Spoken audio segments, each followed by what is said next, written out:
ದಾಂಡೇಲಿ ನಗರದ ಹಳೆ ನಗರಸಭೆಯ ಮೈದಾನದಲ್ಲಿ ಅಪಾರ ಜನಸಾಗರದ ನಡುವೆ ನಡೆದ ಹಿಂದೂ ಸಮಾವೇಶ.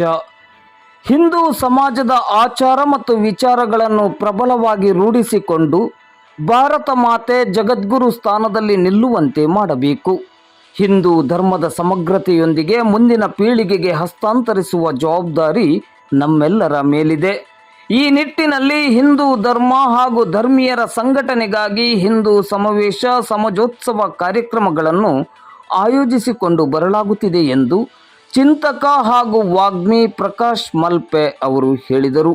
ನಗರದ ಹಿಂದೂ ಸಮಾಜೋತ್ಸವ ಸಮಿತಿಯ ಆಶ್ರಯದಡಿ ಹಮ್ಮಿಕೊಳ್ಳಲಾಗಿದ್ದ ಬೃಹತ್ ಹಿಂದೂ ಸಮಾವೇಶ ಕಾರ್ಯಕ್ರಮದಲ್ಲಿ ಭಾಗವಹಿಸಿ ಮಾತನಾಡುತ್ತಿದ್ದರು. ಹಿಂದೂ ಧರ್ಮವಿಲ್ಲದಿದ್ದರೆ ಭಾರತವನ್ನಷ್ಟೇ ಅಲ್ಲ, ಜಗತ್ತನ್ನು ಕಾಪಾಡುವುದು ಕೂಡ ಕಷ್ಟವಿದೆ. ಹೀಗಾಗಿ ಜಗತ್ತು ಸುಂದರವಾಗಿರಲು ಹಿಂದೂಗಳ ಸದೃಢ ಅಸ್ತಿತ್ವ ಇರಲೇಬೇಕು. ಯಾವ ಧರ್ಮ ನಮ್ಮ ಉಸಿರೋ ಆದರ್ಶವೋ ಇಡೀ ಜಗತ್ತಿಗೆ ಬೆಳಕಾಗಲು ಕಾರಣವೋ ಅದನ್ನು ನಿಂದಿಸಿದರೆ ಸಹಿಸಲು ಸಾಧ್ಯವಿಲ್ಲ ಎಂದು ಹೇಳಿದರು.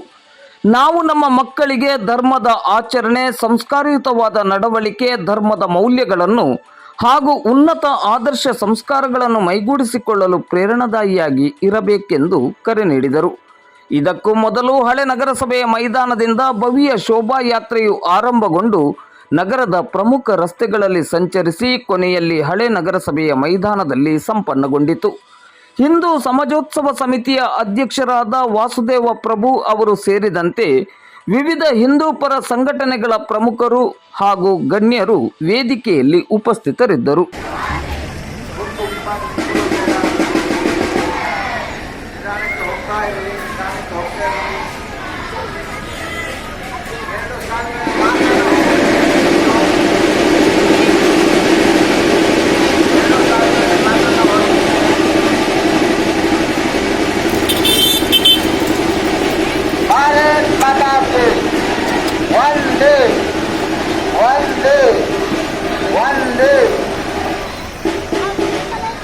ಸನಾತನ ಹಿಂದೂ ಧರ್ಮಕ್ಕೆ, ಸನಾತನ ಹಿಂದೂ ಧರ್ಮಕ್ಕೆ ನಾವೆಲ್ಲ ಹಿಂದೂ, ನಾವೆಲ್ಲ ಹಿಂದೂ, ನಾವೆಲ್ಲ ಹಿಂದೂ. ಭಾರತ್ ಮಾತಾ ಕಿ ವಂದೇ ವಂದೇ ವಂದೇ.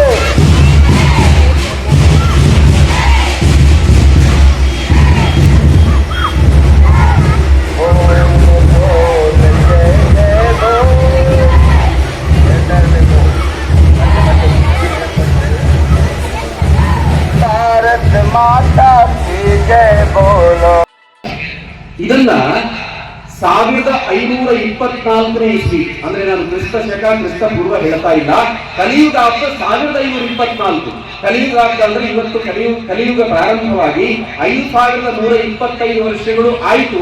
ಇದು ನಾಡಿದ್ದು 2 ದಿನ ಬಿಟ್ಟು ಯುಗಾದಿ ಶುರುವಾದ್ರೆ 5126 ವರ್ಷಗಳು ಪ್ರಾರಂಭ ಆಗುತ್ತೆ. ಇದು ಕಲಿಯುಗ. ನಾನು ಹೇಳ್ತಾ ಇರೋದು 1524ರಲ್ಲಿ ಒಬ್ಬ ವಿಜಯ ಅನ್ನುವಂತ ಉತ್ತರ ಪ್ರದೇಶದ ರಾಜ ಶ್ರೀಲಂಕಾಕ್ಕೆ ಹೋಗ್ತಾನೆ, ಅಲ್ಲಿ ರಾಜ್ಯವನ್ನು ಆಳ್ತಾನೆ. ಅವನ ತಂದೆ ಸಿಂಹಬಾಹುವಿನ ನಡತೆಗೋಸ್ಕರ ಶ್ರೀಲಂಕಕ್ಕೆ ಸಿಂಹಳ ಅಂತ ಹೆಸರಿಟ್ಟ. ನೆನಪಿಟ್ಕೊಳ್ಳಿ, ಎಲ್ಲವೂ ಭಾರತೀಯರೇ ಮಾಡಿದ್ರು. ಸಿಂಹಳ ಅಂತ ಹೆಸರಿಟ್ಟ. ಮಾತ್ರವಲ್ಲ, ಅನಂತರದ ವಿಜಯನಗರದ ಅರಸರು 3 ಬಾರಿ ಶ್ರೀಲಂಕಾವನ್ನು ಗೆಲ್ತಾರೆ. ಯಾವುದೇ ದೃಷ್ಟಿ ಇವತ್ತು ರಾಜಕೀಯದಿಂದ ಸ್ವಲ್ಪ ದೂರ ಅಂತ ಅನಿಸಿರ್ಬೋದು ಶ್ರೀಲಂಕಾ, ಆದರೆ ಇವತ್ತಿಗೂ ಕೂಡ ಅಂತರ್ವಾಹಿನಿಯಾಗಿ ಸಾಂಸ್ಕೃತಿಕವಾಗಿ ಶ್ರೀಲಂಕಾವನ್ನು ಹೊರಿತಾ ಇರೋದು ಯಾರು ಕೇಳಿದ್ರೆ ಇವತ್ತಿಗೂ ಕೂಡ ತಾಯಿ ಭಾರತೀಯ ಹೊರಿತಾ ಇರೋದು. ಅಲ್ಲಿ ಹರಿತಾ ಇರುವಂತಹ ಎಲ್ಲ ಜನರ ಮೈಯಲ್ಲಿ ಹರಿತಾ ಇರುವಂತಹ ರಕ್ತ ಅದು ತಾಯಿ ಭಾರತದ್ದು ಅಂತ ಹೆಮ್ಮೆ ಅಂತ ಹೇಳಬಹುದು. ಶ್ರೀಲಂಕಾದಿಂದ ಪಕ್ಕ ಇರೋದು ಈ ಕಡೆ ಬಂದರೆ ಅಲ್ಲಿ ಬ್ರಹ್ಮದೇಶ ಅಂತೀಯ. ಈ ಬ್ರಹ್ಮದೇಶ ಹೆಸರೇ ಬ್ರಹ್ಮದೇಶ. ಮತ್ತು ಪುನಃ ಭಾರತದ್ದು ಅಂತ ಹೇಳಬೇಕು ಅಂತ ಅವಶ್ಯಕತೆ ಇಲ್ಲ. ಆ ಬ್ರಹ್ಮದೇಶ ಇವತ್ತು ಬರ್ಮಾ ಅಂತಾಗಿದೆ. ನಾಳೆಗೆ ಹೊರಲಿಲ್ಲ ಅನೇಕ ಜನ, ನಾವು ಅದನ್ನು ಬರ್ಮಾ ಅಂತ ಹೇಳ್ತಾ ಇದ್ದೇವೆ ಅನ್ನೋದು ತುಂಬಾ ದುಃಖದ ಸಂಗತಿ. ಬ್ರಹ್ಮದೇಶ ಅಲ್ಲಿ ಆಳ್ತಾ ಇದ್ದಂತ ರಾಜ, ಅವನ ಪತ್ನಿ ಯಾರು ಅಂತ ಕೇಳಿದ್ರೆ ಬಿಹಾರದ ರಾಜಕನ್ಯೆ ಪಂಚಕಲ್ಯಾಣಿ ಅಂತ ಆಕೆ ಹೆಸರು.